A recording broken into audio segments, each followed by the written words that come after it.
And will we see a return to temps in the 90s this week? Mike McCabe joins us from the Weather Center. Mike? Thank you, John. Our forecast tonight calling for partly cloudy conditions becoming mostly clear overnight. Lows dropping down into the upper 50s as we cool off nicely. By tomorrow morning, 10 a.m. we'll be into the upper 70s, and by the afternoon, we'll bump those highs into the 90s as we start a warming trend here for the next couple of days. And then we'll take a look at that weekend where temperatures will actually cool off a little bit. So that pendulum kind of swings in the other direction, and then we cool back down again. Our satellite radar today, quiet. We did see a few clouds move across the valley today, and even some isolated showers and lightning strikes into Yakima County up along the east slopes of the Cascades this afternoon due to a little bit of daytime heating and a bit of instability in the atmosphere. Also up towards Spokane, we had a few showers and thunderstorms. This is now moving into the panhandle of Idaho and moving off to the east into Montana. As we move into our Wednesday, things are going to be pretty quiet. You can see clear conditions overnight, sunshine tomorrow. We may see a few passing clouds, but overall our weather pattern pretty quiet. We're going to initiate a warming trend here over the next few days.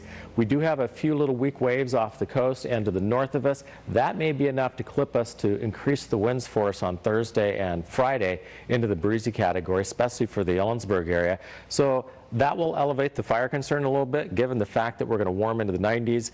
You factor in a little bit of a breeze and low relative humidities, we could see some elevated fire concerns there. But aside from that, I mean, 90s, mid-90s here through Thursday, and then Friday we ease up a bit heading into the weekend. Airflow out of the north-northwest heading into Saturday and Sunday.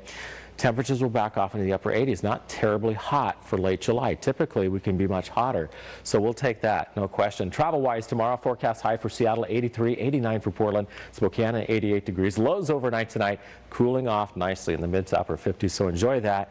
And then tomorrow, we start to crank the heat up into the mid-90s, Yakima. Through the lower valley, we'll see a lot of mid-90s. Ellensburg, I think you'll hit that 90 mark by the afternoon tomorrow. And speaking of the 90s, we'll keep it going for a couple of days. Notice the wind, Ellensburg picking up. Again, those little weak short waves coming off the Cascades will kick the wind up for us. The weekend, 80s with sunshine. Hopefully the winds will be lighter. Very pleasant summer weekend, really, all things considered. We're going to be hot on Thursday. That'll be the hottest of the 7-day stretch, and then we'll back it off a bit heading into the weekend, and then a surge in the temperatures heading into next week, possibly in the upper 90s by Tuesday.